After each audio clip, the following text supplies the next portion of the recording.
Hi, I'm Felix. In this video I'm going to show you how you can persist reference files with SmartRefs and the advantages of doing that. Normally what you expect of referencing files is that all the data stored in the reference scene is saved only in that reference file and not in the master file.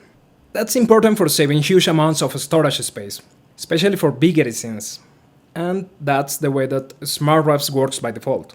But sometimes it could be useful to store that data in the master scene. For example, if you need to share a file with someone that is not working on your network, and you want to avoid all the hassle of sending too many files stored in different directories. If the reference is persisted in the master scene, it will still load even if the reference file is not found. But if the file is found later on, it'll be updated normally. So let me show you how this works.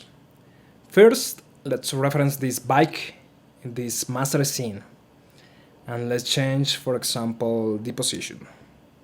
Now, if I save the master scene, it's not saving all data related to the geometry of the bike, the materials, modifiers, and so on.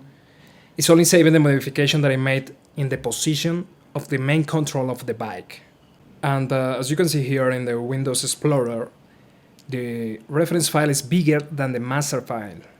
There is almost nothing in the master file. But if for some reason the reference file is not there anymore, obviously we wouldn't be able to load the bike in the master scene. Actually, it'll prompt an error when opening.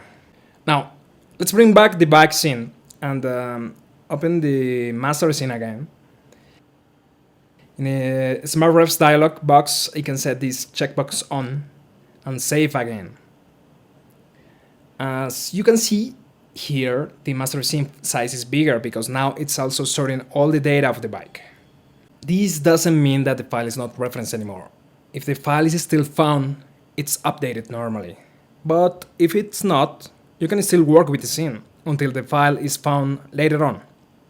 Usually you should work without persisting refs because you are saving storage space. But as I mentioned before, you could have some situations where you could find this option useful. And well, thanks for watching. If you haven't tried SmartRefs, give it a go and see how your production pipeline can improve a lot by using this powerful tool for 3ds Max.